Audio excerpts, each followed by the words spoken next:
So, Trump. In recent times, world trade has been going through major upheavals, and at the center of these shocks stands Donald Trump.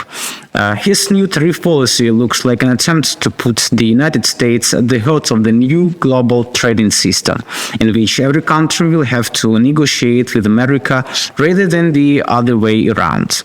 The topic is extremely tangled, so we will sort it out step by step. Starting on the 4th February, Trump launched a trade war by imposing 25% on Canada and Mexico and 10% on China.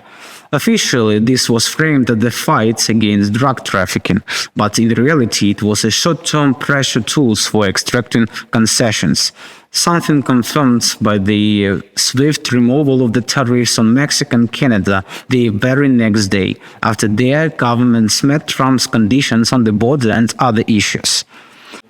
The truth is that the United States risks serious economic losses if those countries will hit back.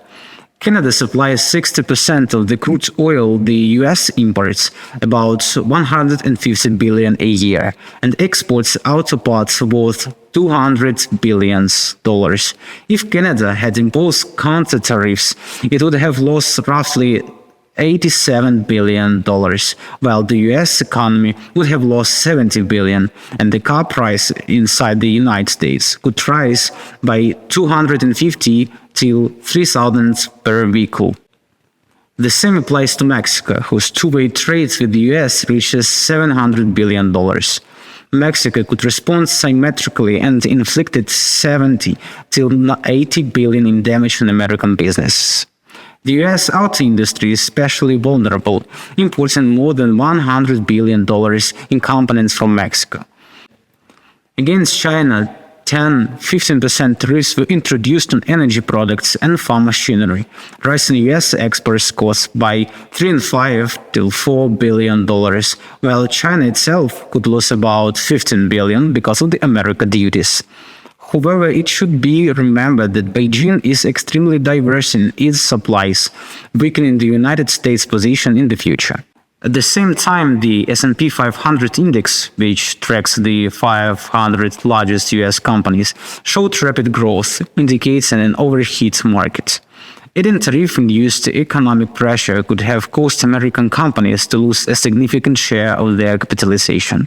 Moreover, the stock market's vulnerability make long-term trade war even riskier for the United States, a fact confirmed by the market drops on 12 April. Thus, we can already reach a permanently conclusion. There is delivery an instant pressure effect, but each escalation leads to losses for the United States, undermines parties' trust, and threatens the stability of its own economy. Mirror tariffs would be a particular danger. In long run, it's not the partners but the United States that would lose from a tariff war. This is why Trump decided to lift the tariffs on Mexico and Canada. But Donald Trump's tariffs idea did not end there. On 2nd April, he presented at the White House a reciprocal tariffs table listing countries and percentages. The President of the United States had decided to overhaul the global trading system so that other countries must negotiate with America on its terms. His message is clear. Want to sell in the United States? Play by my rules or pay a tariff. It's the kind of economic all-in-gamble. Trump claims other nations have been cheating the United States for years with unfair deals, so it's time to make America great again on the trade front. Trump aims to establish a new economic order, and with it, a new geopolitics. Partners, neutrals, and adversaries will still exist, but tariffs become a central tool of economic relations because the United States, as the world's largest economy and center of the gravity, must earn more from trade in financial terms. To remain an ally, a country has to accept its new role, effectively that of the vassal. This is underscored by statements from Vance and Rubio, who insist the current stock market swings are only temporary inconveniences. A baseline tariff on 10% now applies to every product entering the United States. It makes no difference where the goods come from. Is it Mexico, China, or European Union? Every container, every car, every gadget gets an extra 10% added to its price. But that is not all. For several countries, Trump used the main culprits behind America's trade imbalance. The duties are much higher. According to his reciprocal chart, some nations receive personalized rates up to 54% and even higher. Specifically, tariffs were set at 34% on imports from China, 34% from Taiwan, 26% from India, 25% from South Korea, 24% from Japan, and a tariff on imports from the European Union. The EU was hit with the 20% export tariff, a painful blow given by the scale of US and EU trade. The United States and the European Union are each other's largest trading partners, with total trade reaching $1 and $2 trillion. Washington imports $700 billion in goods from the EU and exports $500 billion. Imposing 25% tariffs on European products would add about $175 billion in costs for American companies. In response, the EU could leave duties on $500 billion worth of the US goods, inflicting an estimated $125 billion hit on the American economy. Yet, mirror tariffs were not imposed, though they were arguably necessary, because such a move could have shattered the relationship framework Trump is trying to build with other nations. For that reason, European countries should have introduced reciprocal duties against the United States to start undermining Trump's strategy. But in reality, no unified position emerged. The countries have split into three camps: those calling for proportional but firm response, led by France and Germany; supporters of the diplomatic solution, such as the Czech Republic, this suggests the EU could buy more American gas, threaten counter-tariffs, and still strike a deal at the negotiational table. And finally, those opposed to a proportional response. Unsurprisingly, Italy has taken up this position. What about the United States itself? Trump seems to have underestimated the impact of his actions on his own economy. First, the American consumer. All these tariffs are a tax that ultimately lands on buyers. Imported goods become more expensive and inflation begins to rise. Second, that's the American business. Many companies depend on imported components or raw materials. Automakers, for example, bring in parts from all over the world. Now every bolt or microchip carries a markup. Supply chain snap, costs soar. Third, the stock market. Wall Street dislikes surprises, and this was a price overload. The exchanges wobbled. The S&P 500 and Dow Jones fell for several days, wiping out trillions of dollars in market values. Tech was hit hardest. Shares of giants like Apple, Nvidia, Microsoft, and Amazon slid as investors worried.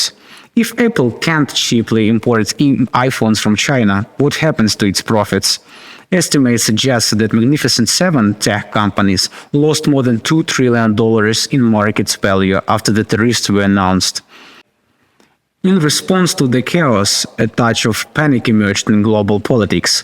Central banks in other countries, unhappy with Washington's actions, began hinting at a possible sell-off of US treasuries. China, for instance, is one of America's largest creditors. If it suddenly started dumping bonds, yields could spike and the dollar could destabilize.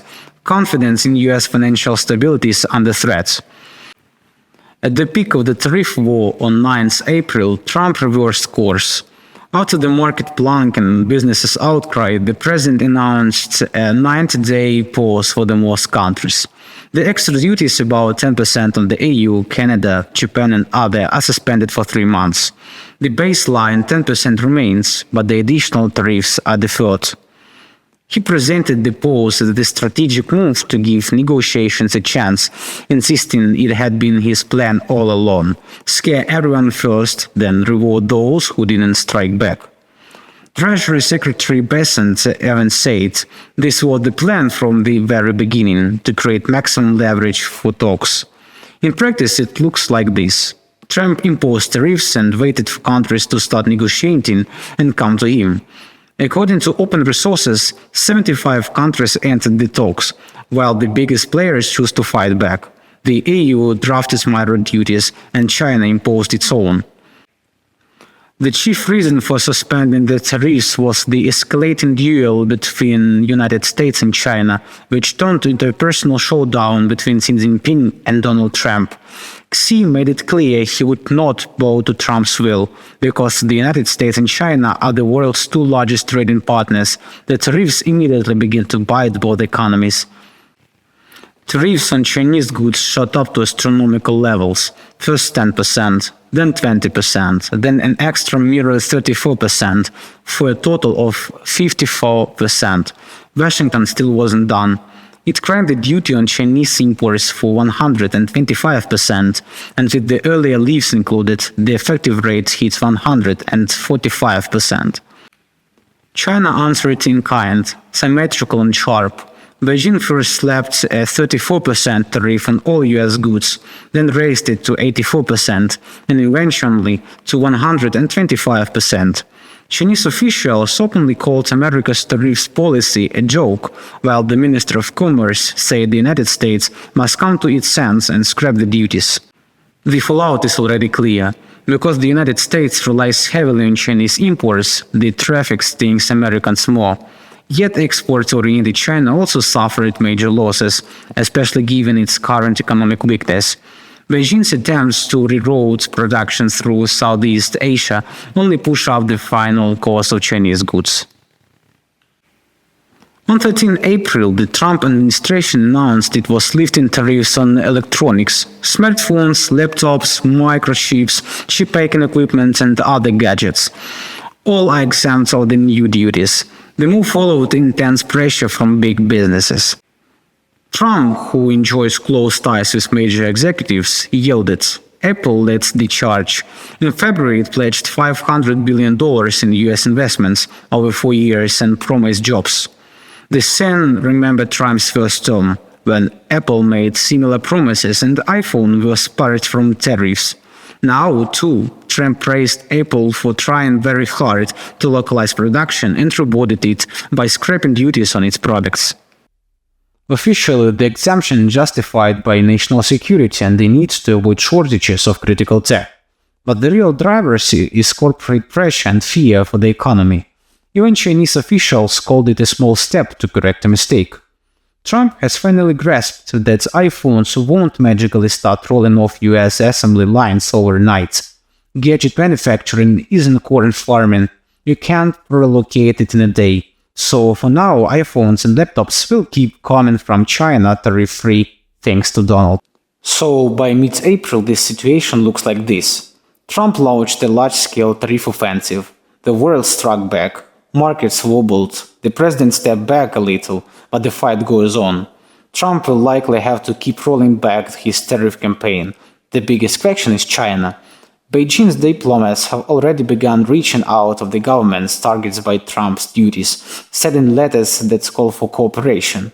These messages set out Chinese position and stress the need for multipolarity and collective effort. According to early reports, contacts have already been made with longtime US allies in Europe, Japan, and South Korea. China has also approached several G20 governments with the proposal for a joint declaration in support of the multilateral trading system. It's too early to talk about concrete results, but it's safe to predict that in the coming weeks or months, the United States will probably scale back tariffs on China.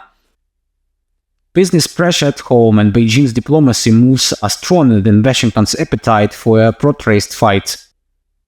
When and how that happens is still a mystery. As with many of Trump's headline-grabbing initiatives, the endgame remains unclear. The trade war may cool off, but the aftertaste will linger. Will Trump succeed in building his own economic system, or will they eventually yield to reality? The question is still open.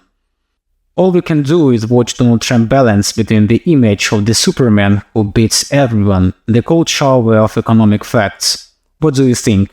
Will the world accept Trump's terms or find a way to get by without the American party?